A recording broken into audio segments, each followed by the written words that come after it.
अस्सलामुअलैकुम, मैं हूं जुनैरा यूसुफ और आप देख रहे हैं PKN न्यूज। लाहौर में औरतों को हरासा करने का एक और वाकया सामने आ गया। बेटी को तंग करने से मना करना जुर्म बन गया।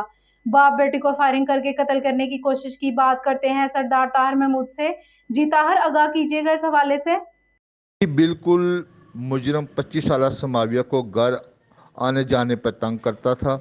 लड़की के वालिद 61 साल सहेल ने मना किया तो मुजरम बलाल तैश में आ गया और बाप बेटी पर फायरिंग कर दी, जिसके नतीजे में दोनों बाप बेटी जख्मी हो गए। और वाक़ये की इतला मिलने पर नश्तर कॉलोनी पुलिस मौके पर पहुंच आई और जिन्होंने वाक़ये की रिपोर्ट दर्ज करके मुजरम को गिरफ्तार कर लिया।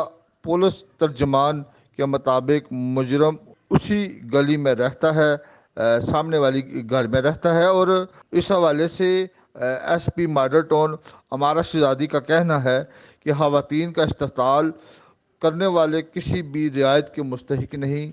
जी बहुत शुक्रिया ताहिर महमूद, हमें तफसीलात से आगाह करने का।